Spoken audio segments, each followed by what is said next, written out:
श्री नानक पद पंकज बंदन पद पंकज बंदना सिमरो अंगद दोख निकंदना अमरदास गुर हृदय त्यागो हृदय त्यागो श्री गुरु रामदास गुण गावो श्री अर्जन विघ्नन के नाशक विघ्नन के नाशक हरि गोविंद शुभ समत प्रकाशक श्री हर राय नमो कर जोरी नमो कर जोरी गुरु हर कृष्ण मनाए बहोरी तेग बहादुर परम कृपाला जी परम कृपाला श्री गुरु गोबिंद सिंह विसाला तरों तरा पर पुन पुन सीसा पुन पुन सीसा बंदो बार बार जगदीशा जिसमें अमृत ज्ञान है मानक भगत बैराग श्री गुरु ग्रंथ साहिब उदद बंदों कर अनुराग एक अंकारा सतगुरु तेह प्रसाद सत होए वाहिगुरु जी की फतेह विघ्न विनाशन सोए वाहिगुरु जी की फतेह विघ्न विनाशन सोए अवर वस्त की कमी न मुको हृदय जो दुख सो भाखत तुको जुग जुग अटल साहिब श्री गुरु ग्रंथ साहिब जी महाराज जी की पावन पवित्र हजूरी अंदर जुड़ मिल बैठे सत्कार सत्संगी जनों दोवें हाथ जोड़ के फतेह प्रवान करो आखो जी वाहिगुरु जी का खालसा वाहिगुरु जी की फतेह। सतगुरां जी की अपार रहमत के सदका से पिछले कुछ दिनों तो श्री गुरु नानक प्रकाश के विचों पूर्व राध अध्याय 25वें का प्रसंग सरवण करते आ रहे हैं जिस दे विच असीं पिछले दीवाना दे विच इत्थों तक विचार सरवण कीते सन कि बेबे सुलखणी जी दे माता जी बीबी चंदो राणी जी सुल्तानपुर की धरती के उत्ते पहुँचते हैं ते आके जदों अपनी धी नूं मिलदे ने तां जदों बेबे सुलखणी जी अपनी माता दे अगे अपना दुख बयान करते हैं तो सारी विथ्या सुन के बेबे चंदो राणी जी बेबे नानकी जी के घर दे विच पहुंचते हैं तो सारी विचार चर्चा करते हैं तो फिर बेबे नानकी जी अपना पक्ष भी उन्होंने दसना करते हैं बेबे नानकी जी भी समझाउणा करते हैं तो फिर जदों बेबे नानकी जी के जो भी सवाल सन या जो भी गल्लां बेबे नानकी जी ने आखियां सन उन्हां गल्लां नूं सुन के बेबे सुलखणी जी के माता जी ने चुप धारण कर ली भाव उन्होंने कोलों कोई हुण अगे गल करन नूं नहीं है कोई भी उन्होंने कोल जवाब देण नूं नहीं तो इस तरह वापस फिर बेबे सुलखणी जी के कोल पहुँच जाते हैं अपनी धी के कोल पहुँच जाते हैं फिर आके उन्होंने समझाउणा करते हैं तो आखते हैं भी जेकर तुहानूं किसी चीज़ की भी कमी पेशी है ना तो तुसीं दसो तो उन्होंने सारिया तुहाडियां जरूरतां नूं पूरियां करन दा वादा किया जो भी तुहानूं कमियां ने वो सारिया जरूरतां तुहाडियां पूरियां कीतियां जाणगीआं। इत्थों तक विचार सरवण कर चुके हैं। आओ अगलेरिया विचारा आरंभ करन तो पहला धन गुरु नानक साहिब जी महाराज जी के चरणों के शीश झुकाउंदिआं होइआं ਆਪਣੀ ਰਸਨਾ ਤੋਂ ਉਚਾਰਨ ਕਰੀਏ ਜੀ। ਧੰਨ ਧੰਨ ਸਾਹਿਬ ਸ੍ਰੀ ਗੁਰੂ ਨਾਨਕ ਸਾਹਿਬ ਜੀ ਮਹਾਰਾਜ। ਧੰਨ ਧੰਨ ਸਾਹਿਬ ਸ੍ਰੀ ਗੁਰੂ ਨਾਨਕ ਸਾਹਿਬ ਜੀ ਮਹਾਰਾਜ। ਅਬਰ ਬਸਤ ਕੀ ਕਮੀ ਨ ਭੋਕੋ, ਹਿਰਦੇ ਜੋ ਦੁਖ ਸੋ ਭਾਗਤ ਤੋਕੋ। ਜਦੋਂ ਮਾਤਾ ਸੁਲੱਖਣੀ ਜੀ ਨੇ ਆਪਣੀ ਮਾਤਾ ਜੀ ਦੀ ਸਾਰੀ ਵਿਚਾਰ ਸੁਣੀ ਨਾ, ਤੇ ਆਖਿਆ, ਹੈ ਮਾਤਾ ਜੀ ਤੁਸੀਂ ਆਪ ਸਿਆਣੇ ਹੋ, ਮੇਰੇ ਕੋਲ ਕਿਸੇ ਧਨ ਦੀ ਕਮੀ ਨਹੀਂ, ਕਿਸੇ ਪ੍ਰਕਾਰ ਦੇ ਗਹਿਣੇ ਗੱਟੇ ਦੀ ਕਮੀ ਨਹੀਂ, ਘਰ ਦੇ ਵਿੱਚ ਛਕਣ ਦੇ ਲਈ ਪਦਾਰਥਾਂ ਦੀ ਕਿਸੇ ਵੀ ਚੀਜ਼ ਦੀ ਕਮੀ ਨਹੀਂ ਹੈ, ਤੇ ਜੋ ਕੁਝ ਵੀ ਦੁੱਖ ਸੀ ਉਹ ਸਾਰੇ ਦਾ ਸਾਰਾ ਦੁੱਖ ਮੈਂ ਤੁਹਾਨੂੰ ਦੱਸਣਾ ਕੀਤਾ ਹੈ। ਕਵੇ ਪ੍ਰੀਤ ਕਰ ਆਏ ਨਾ ਸਦਨਾ, ਮੁਝ ਸੋ ਭੋਲਿਓ ਬਹਿਸਤ ਨਾ ਬਦਨਾ। ਤੇ ਕਹਿੰਦੇ ਬਸ ਮੇਰਾ ਦੁੱਖ ਇੰਨਾ ਹੀ ਹੈ, ਮੇਰੀ ਸ਼ਿਕਾਇਤ ਇੰਨੀ ਹੈ ਵੀ ਕਦੇ ਵੀ ਇਹ ਘਰ ਦੇ ਵਿੱਚ ਨਹੀਂ ਆਉਂਦੇ। ਜ਼ਿਆਦਾ ਸਮਾਂ ਤਾਂ ਮੋਦੀਖਾਨੇ ਦੇ ਵਿੱਚ ਗੁਜ਼ਾਰ ਦਿੰਦੇ ਨੇ ਤੇ ਆ ਕੇ ਬਹੁਤਾ ਸਮਾਂ ਮੇਰੇ ਕੋਲ ਨਹੀਂ ਬੈਠਦੇ ਜਾਂ ਮੇਰੇ ਨਾਲ ਬਹੁਤੀ ਵਿਚਾਰ ਨਹੀਂ ਕਰਦੇ। ਹਿਰਦੇ ਮਨੋਰਸ ਕਿਸ ਢਿਗ ਪਾਖੋਂ, ਜਿਸ ਸੋ ਕਹੇ ਆਪਣੇ ਦੁੱਖ ਨਾਖੋਂ। ਤੇ ਬੇਬੇ ਸੁਲੱਖਣੀ ਜੀ ਆਖਦੇ ਨੇ ਕਿ ਮਾਤਾ ਜੀ ਤੁਸੀਂ ਸਿਆਣੇ ਹੋ, ਤੁਸੀਂ ਦੱਸੋ ਵੀ ਇਸ ਨਗਰ ਦੇ ਵਿੱਚ ਹੁਣ ਕੌਣ ਮੈਨੂੰ ਜਾਣਦਾ। ਮੇਰੇ ਲਈ ਤਾਂ ਇਹੀ ਸਾਰਾ ਕੁਝ ਨੇ, ਤੇ ਜੇਕਰ ਹੁਣ ਇਹਨਾਂ ਦੇ ਕੋਲ ਹੀ ਨਾ ਮੈਂ ਦੁੱਖ ਬਿਆਨ ਕਰਾਂਗੀ ਤੇ ਫਿਰ ਹੋਰ ਕਿਸ ਨੂੰ ਜਾ ਕੇ ਮੈਂ ਆਪਣੇ ਦੁੱਖ ਦੱਸਾਂ। ਨਿਤ ਪ੍ਰਤ ਚਿੰਤਾ ਮਾਹੇ ਬਿਤਾਉ, ਨਿਜ ਬੇਦਨ ਜੀ ਰਾਤ ਪਤਾਉ। ਤੇ ਹਰ ਵੇਲੇ ਕਹਿੰਦੇ ਮੈਂ ਨਿਤ ਪ੍ਰਤ ਚਿੰਤਾ, ਮੈਂ ਹਰ ਵੇਲੇ ਹੀ ਮੈਂ ਚਿੰਤਾ ਦੇ ਵਿੱਚ ਪਈ ਰਹਿੰਦੀ ਹਾਂ। ਨਿਜ ਬੇਦਨ ਜੀ ਰਾਤ ਪਤਾਉ, ਤੇ ਮੇਰੀ ਪੀੜਾ ਨਾਲ ਮੇਰੇ ਹਿਰਦੇ ਨੂੰ ਤਪਾ ਰਹੀ ਹੈ। ਜਿਹੜੀ ਮੇਰੇ ਹਿਰਦੇ ਦੀ ਪੀੜਾ ਹੈ ਨਾ, ਮੇਰੇ ਮਨ ਦੇ ਵਿੱਚ ਪੀੜ ਹੁੰਦੀ, ਦੁੱਖ ਹੁੰਦਾ ਹੈ, ਤੇ ਉਹਦੇ ਨਾਲ ਮੇਰਾ ਹਿਰਦਾ ਤਪ ਜਾਂਦਾ ਹੈ। ਦੋਹਰਾ ਸੁਣਤ ਸੁਤਾ ਬਚਕ ਮਰਮ ਕੇ, ਗਈ ਨਾਨਕੀ ਪਾਸ, ਸਰਬ ਬ੍ਰਿਥਾ ਵਰਣਨ ਕਰੀ, ਨੀਕੀ ਰੀਤ ਪ੍ਰਕਾਸ਼। ਤੇ ਇਸੇ ਤਰ੍ਹਾਂ ਹੁਣ ਜਦੋਂ ਬੇਬੇ ਸੁਲੱਖਣੀ ਜੀ ਦੇ ਬਚਨਾਂ ਨੂੰ ਉਹਨਾਂ ਦੀ ਮਾਤਾ ਜੀ ਨੇ ਸਰਵਣ ਕੀਤਾ ਨਾ, ਉਹਨਾਂ ਦਾ ਪੱਖ ਸੁਣਿਆ, ਦੁੱਖ ਸੁਣਿਆ ਵੀ ਅਸਲ ਦੇ ਵਿੱਚ ਮੈਂ ਦੁਖੀ ਇਸ ਗੱਲ ਕਰਕੇ ਆ ਵੀ ਮੇਰੇ ਕੋਲ ਆ ਕੇ ਮੇਰੀ ਗੱਲ ਨਹੀਂ ਸੁਣਦੀ, ਮੇਰੇ ਕੋਲ ਆ ਕੇ ਬੈਠਦੇ ਨਹੀਂ, ਮੈਂ ਦੁੱਖ ਕਿਸ ਦੇ ਕੋਲੋਂ ਬਿਆਨ ਕਰਾਂ। ਤਾਂ ਬੇਬੇ ਚੰਦੋ ਰਾਣੀ ਜੀ ਨੇ ਆਪਣੀ ਪੁੱਤਰੀ ਦੇ ਜਦੋਂ ਇਹ ਸਾਰੇ ਭੇਦ ਭਰੇ ਬਚਨ ਸੁਣੇ ਨੇ ਨਾ, ਤਾਂ ਕਹਿੰਦੇ ਫਿਰ ਸੁਣਤ ਸੁਤਾ ਬਚ ਮਰਮ ਕੇ, ਗਈ ਨਾਨਕੀ ਪਾਸ। ਤੇ ਫਿਰ ਬੇਬੇ ਨਾਨਕੀ ਜੀ ਦੇ ਪਾਸ ਬੀਬੀ ਚੰਦੋ ਰਾਣੀ ਜੀ ਪਹੁੰਚ ਜਾਂਦੇ ਨੇ। ਸਰਬ ਬ੍ਰਿਥਾ ਵਰਣਨ ਕਰੀ, ਤੇ ਕਹਿੰਦੇ ਸਾਰੀ ਕਹਾਣੀ ਉਹਨਾਂ ਨੇ ਵਰਣਨ ਕੀਤੀ ਹੈ। ਨੀਕੀ ਰੀਤ ਪ੍ਰਕਾਸ਼, ਤੇ ਰੀਤੀ ਦਾ ਪ੍ਰਕਾਸ਼ ਕੀਤਾ, ਭਾਵ ਸਭ ਕੁਝ ਖੋਲ ਕੇ ਬਿਆਨ ਕੀਤਾ ਹੈ। ਚੋਪਈ ਕਹੇ ਨਾਨਕੀ ਮਾਸੀ ਸੁਣਿਐ, ਤਹਿ ਸੁਪਾਇ ਨਿਸ਼ਠੁਰ ਬਹੁ ਜਣਿਐ। ਤੇ ਬੇਬੇ ਨਾਨਕੀ ਜੀ ਨੇ ਬਚਨ ਆਖੇ ਨੇ, ਇਹ ਮਾਸੀ ਜੀ ਤੁਸੀਂ ਸਾਡੇ ਬਚਨ ਸੁਣੋ ਵੀ ਤੁਹਾਡੀ ਧੀ ਦਾ ਜਿਹੜਾ ਸੁਭਾਅ ਹੈ ਨਾ, ਉਹ ਬਹੁਤ ਕਠੋਰ ਸਮਝਿਆ ਜਾਂਦਾ ਹੈ। ਕਰੋ ਅਵਾਹਨ ਹੋ ਕਹਿ ਕਾਲਾ, ਨਹੀਂ ਆਵੇ ਤੇ ਜਾ ਵਿਦ ਚਾਲਾ।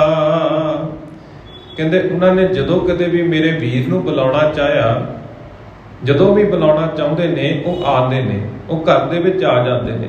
ਨਹੀਂ ਆਵੇ ਜੇ ਕਹਿੰਦੇ ਜੇ ਕਦੇ ਕਦਾਈ ਕੋਈ ਕੰਮਕਾਰ ਹੋਵੇ ਤੇ ਉਹ ਜੇਕਰ ਨਹੀਂ ਪਹੁੰਚ ਸਕਦੇ ਤੇ ਜਾ ਵਿਦ ਚਾਲਾ, ਤੇ ਤੁਹਾਡੀ ਧੀ ਦਾ ਸੁਭਾਅ ਹੈ ਤੇ ਉਹ ਗੁੱਸੇ ਦੇ ਵਿੱਚ ਆ ਜਾਂਦੀ, ਉਹ ਲੜਾਈ ਝਗੜਾ ਕਰਨਾ ਸ਼ੁਰੂ ਕਰ ਦਿੰਦੇ ਹਨ। ਜੇ ਆਵੇ ਨਿਜ ਸਹਿਜ ਸੁਪਾਈ, ਮਨੋ ਕ੍ਰੋਧ ਸੋ ਕਰਤ ਲੜਾਈ। ਤੇ ਕਹਿੰਦੇ ਜੇ ਕਦੀ ਸਹਿਜ ਸੁਭਾਏ ਆਪਣਾ ਕੰਮਕਾਰ ਛੱਡ ਕੇ ਆ ਵੀ ਜਾਂਦੇ ਨੇ ਨਾ, ਚੱਲ ਕੇ ਆ ਵੀ ਜਾਂਦੇ ਨੇ, ਮਨੋ ਕ੍ਰੋਧ ਸੋ ਕਰਤ ਲੜਾਈ। ਤੇ ਕਹਿੰਦੇ ਮਨ ਦੇ ਵਿੱਚੋਂ ਕ੍ਰੋਧ ਕਰਕੇ, ਮਨ ਦੇ ਵਿੱਚ ਗੁੱਸਾ ਧਾਰਨ ਕਰਕੇ ਫਿਰ ਵੀ ਉਹਨਾਂ ਦੇ ਨਾਲ ਉੱਚੇ ਨੀਵੇਂ ਬੋਲ ਬੋਲਦੇ ਹਨ। ਹੋ ਉਰ ਲਖ ਕਰ ਲਗ ਪਰਜਾਈ, ਕਰੋ ਤੂਸਨੀ ਸਮਾ ਬਿਤਾਈ।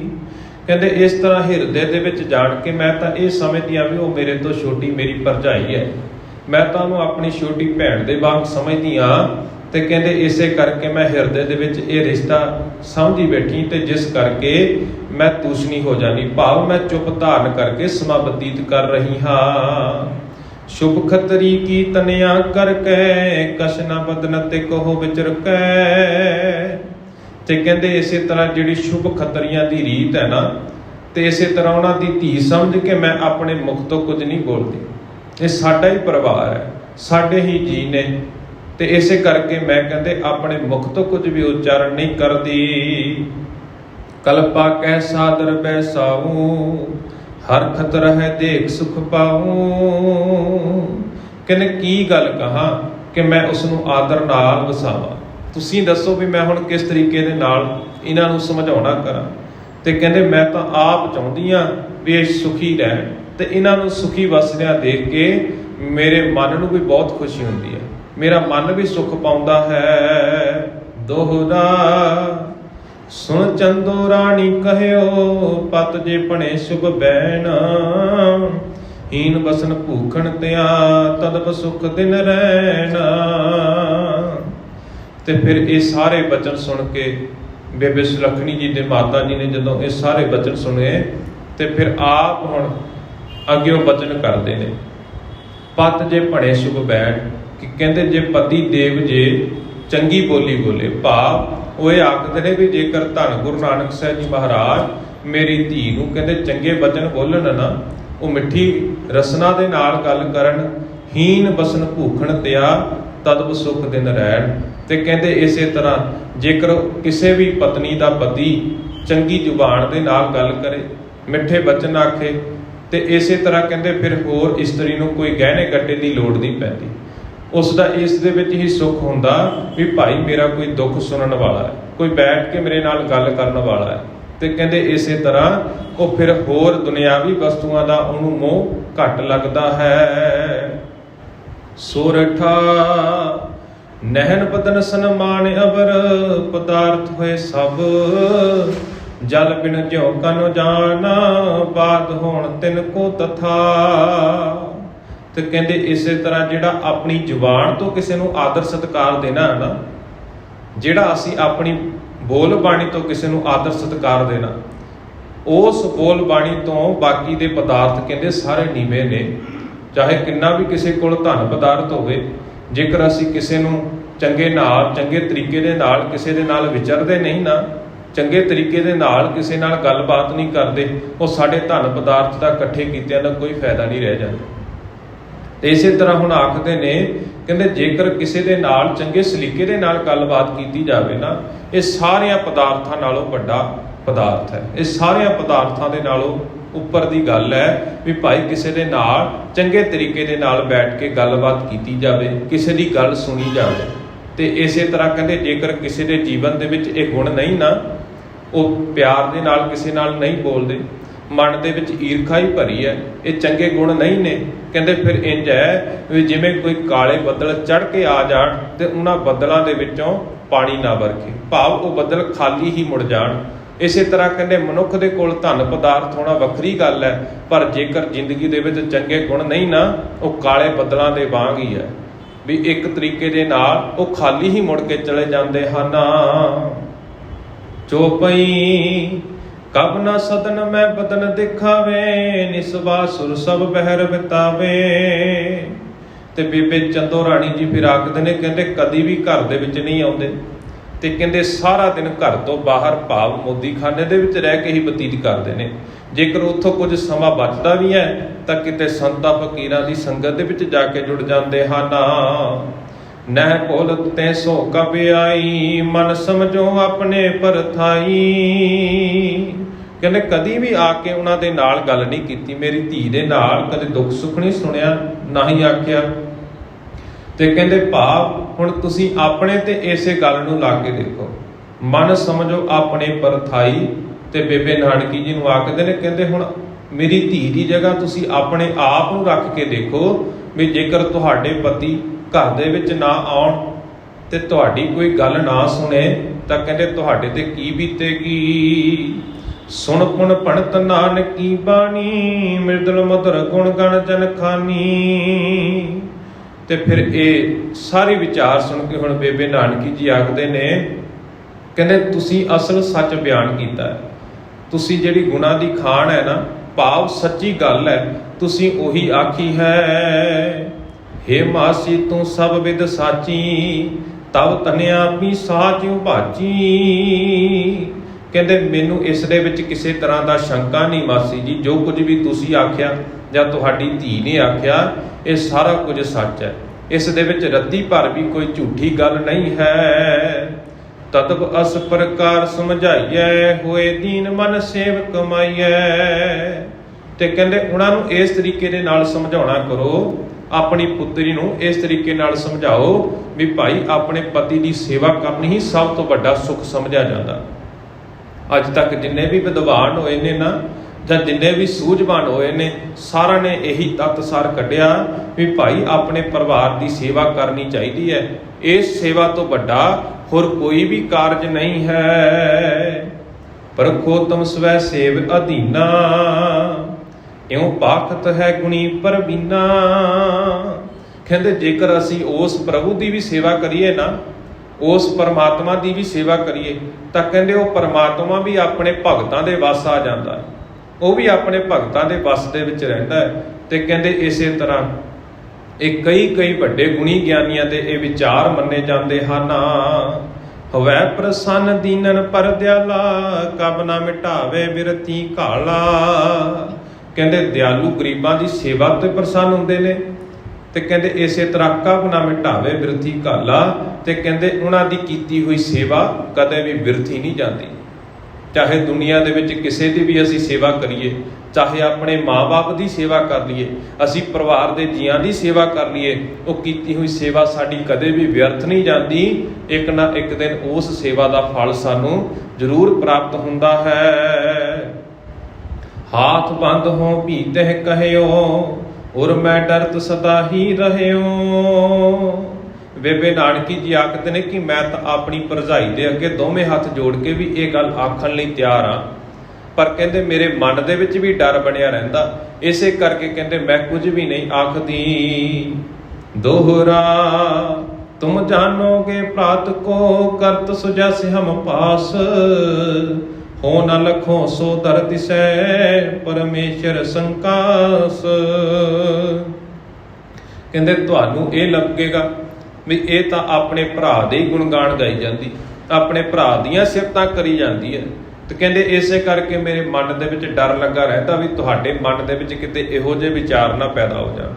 ਕਹਿੰਦੇ ਪਰ ਇਹ ਇਕੱਲੀ ਮੇਰੀ ਵਿਚਾਰ ਹੀ ਨਹੀਂ, ਦੁਨੀਆ ਦੇ ਜਿੰਨੇ ਵੀ ਲੋਕ ਉਹਨਾਂ ਦੀ ਸ਼ਰਨ ਦੇ ਵਿੱਚ ਆਏ ਨੇ ਨਾ, ਸਾਰਿਆਂ ਨੇ ਉਹਨਾਂ ਨੂੰ ਪ੍ਰਭੂ ਪਰਮੇਸ਼ਰ ਕਰਕੇ ਜਾਣਿਆ ਹੈ, ਉਹਨਾਂ ਨੂੰ ਪਰਮੇਸ਼ਰ ਦੇ ਬਰਾਬਰ ਸਮਝਿਆ ਹੈ। ਚੌਪਈ ਨਿਸ਼ਚੈ ਸਤ ਜਾਨੋ ਮਨ ਮਾਸੀ, ਸਰਬ ਵਿਕਾਰ ਕੀਨ ਜਿਨ ਨਾਸੀ। ਤੇ ਬੇਬੇ ਨਾਨਕੀ ਜੀ ਆਖਦੇ ਨੇ, ਕਹਿੰਦੇ ਮੇਰੀ ਗੱਲ ਨੂੰ ਤੁਸੀਂ ਨਿਸ਼ਚਿੰਤ ਹੋ ਕੇ ਸੁਣੋ, ਕਿਸੇ ਵੀ ਚਿੰਤਾ ਦੇ ਵਿੱਚ ਆ ਕੇ ਮੇਰੀ ਗੱਲ ਨੂੰ ਨਾ ਸੁਣੋ, ਚਿੰਤਾ ਤੋਂ ਰਹਿਤ ਹੋ ਕੇ ਮੇਰੇ ਵਿਚਾਰ ਸੁਣੋ। ਕਹਿੰਦੇ ਸਭ ਵਿਕਾਰ ਕੀਨ ਜਿਨ ਨਾਸੀ, ਤੇ ਉਹਨਾਂ ਨੇ ਕਹਿੰਦੇ ਸਾਰੇ ਵਿਕਾਰਾਂ ਦਾ ਨਾਸ਼ ਕੀਤਾ ਹੈ। ਸੰਤ ਸਰੂਪ ਜੋ ਕਹੈ ਸਭ ਪੂਰਨਾ, ਰਹਿਤ ਡਰਤ ਹਮ ਲਖ ਉਰ ਪੂਰਨਾ। ਤੇ ਕਹਿੰਦੇ ਸੰਤ ਉਹ ਤਾਂ ਸੰਤ ਸਰੂਪ ਨੇ, ਉਹ ਤਾਂ ਸੰਤ ਸੁਭਾਅ ਨੇ, ਜੋ ਕਹਿੰਦੇ ਨੇ ਕਹਿੰਦੇ ਉਹੀ ਪੂਰਾ ਹੋ ਜਾਂਦਾ। ਜੋ ਕੁਝ ਵੀ ਉਹ ਬਚਨ ਉਚਾਰਨ ਕਰਦੇ ਨੇ ਨਾ, ਉਸੇ ਤਰ੍ਹਾਂ ਹੀ ਕਹਿੰਦੇ ਵਾਪਰਦਾ ਹੈ, ਉਸੇ ਤਰ੍ਹਾਂ ਹੀ ਸਾਰਾ ਕੁਝ ਚੱਲਦਾ ਹੈ। ਕਹਿੰਦੇ ਉਹਨਾਂ ਦਾ ਸੁਭਾਅ ਤਾਂ ਸੰਤਾਂ ਮਹਾਤਮਾ ਵਾਲਾ ਹੈ। ਕਹਿੰਦੇ ਇਸੇ ਤਰ੍ਹਾਂ ਕਹਿੰਦੇ ਅਸੀਂ ਵੇਖ ਕੇ ਹਿਰਦੇ ਦੇ ਵਿੱਚ ਡਰਦੇ ਹਾਂ, ਕਹਿੰਦੇ ਪਰ ਇਹ ਗੱਲ ਝੂਠੀ ਹੈ। ਸਾਨੂੰ ਦੇਖ ਕੇ ਡਰ ਲੱਗਦਾ ਵੀ ਕਿਤੇ ਉਹ ਕਠੋਰ ਸੁਭਾਅ ਦੇ ਨੇ, ਪਰ ਕਹਿੰਦੇ ਜਦੋਂ ਉਹਨਾਂ ਦੀ ਸ਼ਰਨ ਦੇ ਵਿੱਚ ਆਓਗੇ, ਉਹਨਾਂ ਦੀ ਸੰਗਤ ਕਰੋਗੇ, ਤਾਂ ਹੀ ਤੁਹਾਨੂੰ ਉਹਨਾਂ ਦੇ ਸੁਭਾਅ ਤੋਂ ਪਤਾ ਲੱਗੇਗਾ। ਅਬ ਜਾਵੋ ਤੁਮ ਤੇ ਪਛਤਾਤਾ, ਜਬ ਆਵਸ ਆਵੇ ਸ਼੍ਰੀ ਭਰਾਤਾ। ਤੇ ਫਿਰ ਬੇਬੇ ਨਾਨਕੀ ਜੀ ਆਖਦੇ ਨੇ, ਕਹਿੰਦੇ ਤੁਸੀਂ ਹੁਣ ਆਪਣੇ ਘਰ ਨੂੰ ਚਲੇ ਜਾਓ, ਤੁਹਾਡੇ ਪਿੱਛੋਂ ਜਿੰਦੇ ਕਹਿੰਦੇ ਜਦੋਂ ਵੀ ਭਰਾ ਜੀ ਆਉਣਗੇ ਤਾਂ ਮੈਂ ਆਪ ਉਹਨਾਂ ਨੂੰ ਸਮਝਾਵਾਂਗੀ। ਕਰ ਭਾਵੋਗੀ ਬਹੁਤ ਦਿਲਾਸਾ, ਤਬ ਤਨਿਆ ਕੋ ਨਾਨਕ ਪਾਸਾ। ਕਹਿੰਦੇ ਮੈਂ ਦੋਵਾਂ ਨੂੰ ਹੀ ਦਿਲਾਸਾ ਦੇਵਾਂਗੀ ਤੇ ਆਪਸ ਦੇ ਵਿੱਚ ਉਹਨਾਂ ਦੀ ਸੁਲ੍ਹਾ ਕਰਾਵਾਂਗੀ। ਜੋ ਵੀ ਮਤਭੇਦ ਨੇ ਨਾ, ਉਹਨਾਂ ਸਾਰੇ ਮਤਭੇਦਾਂ ਨੂੰ ਦੂਰ ਕਰਨ ਦਾ ਯਤਨ ਕਰਾਂਗੀ। ਇਹ ਬਿਦ ਮਧੁਰ ਬਚਨ ਕਹਿ ਨਾਨਾ, ਸ਼ੀਤਲ ਕਰੀ ਕ੍ਰੋਧ ਪਾਹਾਨਾ। ਤੇ ਇਸੇ ਪ੍ਰਕਾਰ ਜਦੋਂ ਬੇਬੇ ਨਾਨਕੀ ਜੀ ਨੇ ਮਿੱਠੇ ਬਚਨ ਕਹੇ ਨੇ, ਦਿਲਾਸਾ ਦਿੱਤਾ ਹੈ ਵੀ ਮੈਂ ਆਪ ਉਹਨਾਂ ਦੀ ਸੁਲ੍ਹਾ ਕਰਾਵਾਂਗੀ, ਆਪ ਦੋਨਾਂ ਨੂੰ ਸਮਝਾਉਣ ਦਾ ਯਤਨ ਕਰਾਂਗੀ। ਤੇ ਇਸੇ ਤਰ੍ਹਾਂ ਕਹਿੰਦੇ ਬੇਬੇ ਚੰਦੋ ਰਾਣੀ ਜੀ ਦਾ ਕ੍ਰੋਧ ਜਿਹੜਾ ਸੀ ਉਹ ਸ਼ਾਂਤ ਹੋ ਗਿਆ।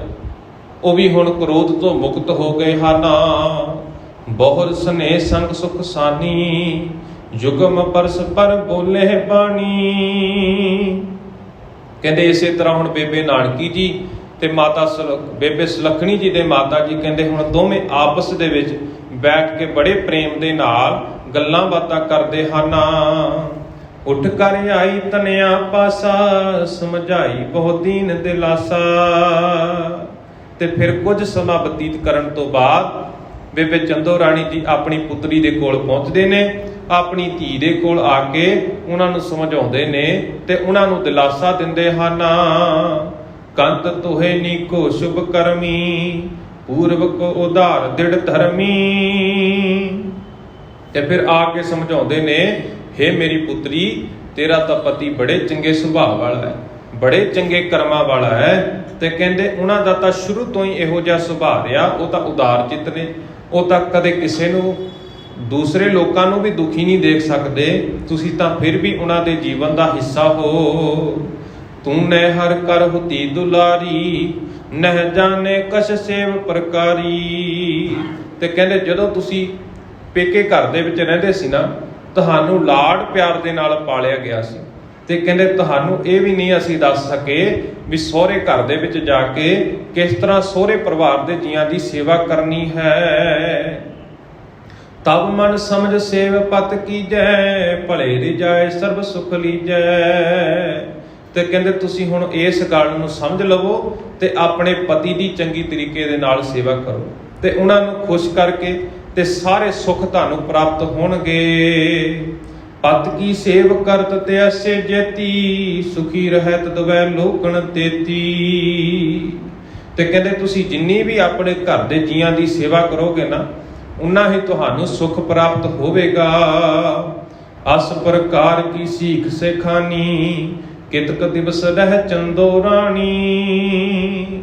ਤੇ ਫਿਰ ਇਸੇ ਤਰ੍ਹਾਂ ਕਹਿੰਦੇ ਬੇਬੇ ਸੁਲੱਖਣੀ ਜੀ ਦੇ ਮਾਤਾ ਜੀ ਨੇ ਉਹਨਾਂ ਨੂੰ ਸਿੱਖਿਆ ਦਿੱਤੀ, ਉਹਨਾਂ ਨੂੰ ਸਮਝਾਉਣਾ ਦਿੱਤਾ। ਤੇ ਫਿਰ ਕੁਝ ਦਿਨ ਹੀ ਸੁਲਤਾਨਪੁਰ ਦੀ ਧਰਤੀ ਦੇ ਉੱਤੇ ਉਹਨਾਂ ਨੇ ਨਿਵਾਸ ਕੀਤਾ ਹੈ। ਦੋਹਰਾ ਪੁਨ ਜਨਨੀ ਨਿਜ ਨਗਰ ਕੋ, ਪ੍ਰਾਪਤ ਭਈ ਆਵਾਸ। ਭਜ ਸੰਤੋਖ ਸਿੰਘ ਗੁਰ ਚਰਨ, ਜਨਮ ਮਰਨ ਕਟ ਪਾਸ।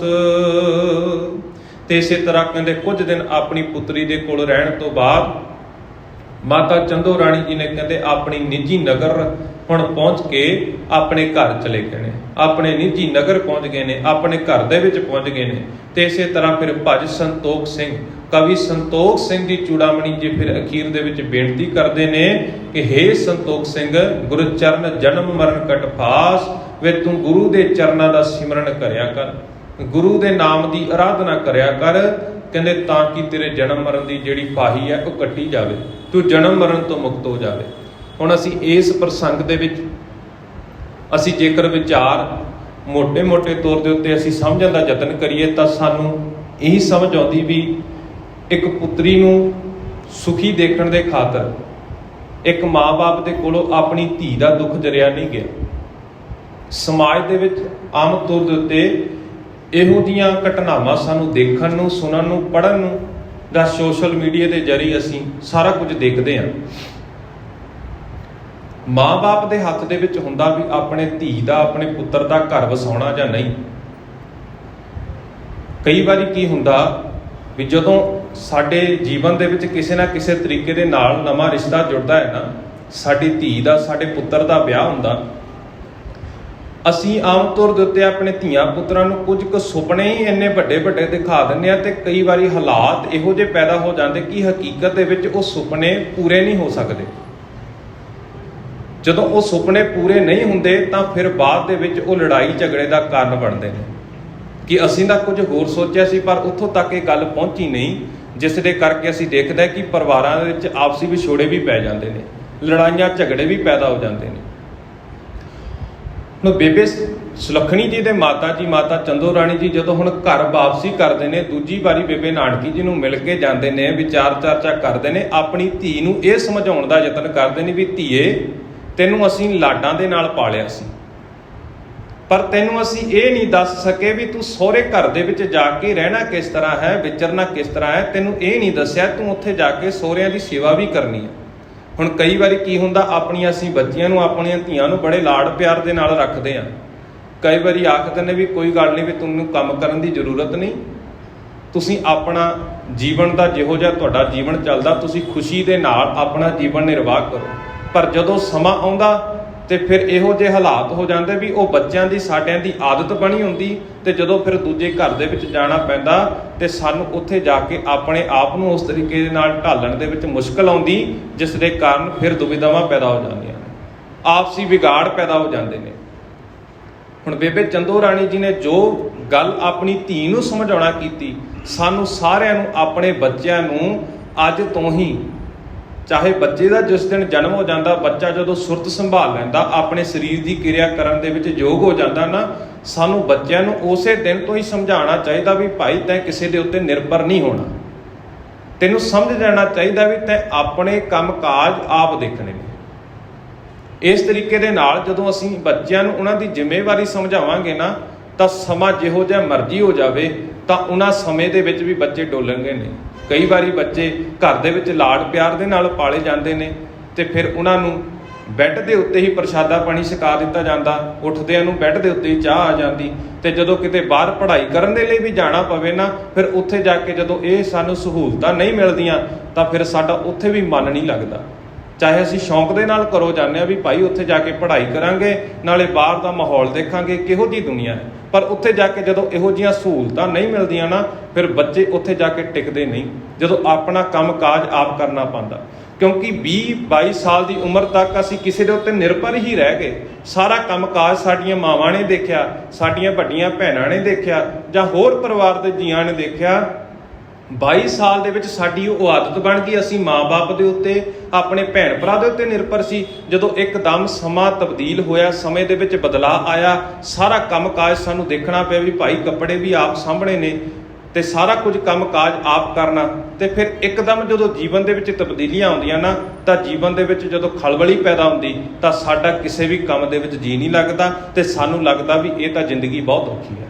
ਕਿਉਂਕਿ ਅਸੀਂ ਪਹਿਲੇ ਸਮੇਂ ਤੋਂ, ਅਸੀਂ ਜਿੰਨੀ ਜ਼ਿੰਦਗੀ ਦੇ ਵਿੱਚ ਅਸੀਂ ਸੌਖੀ ਕਰਨਾ ਸੀ, ਤੇ ਉਸ ਸਮੇਂ ਦੇ ਵਿੱਚ ਅਸੀਂ ਆਪਣੇ ਆਪ ਨੂੰ ਉਸ ਪੱਖ ਵੱਲ ਧਿਆਨ ਨਹੀਂ ਦਿੱਤਾ।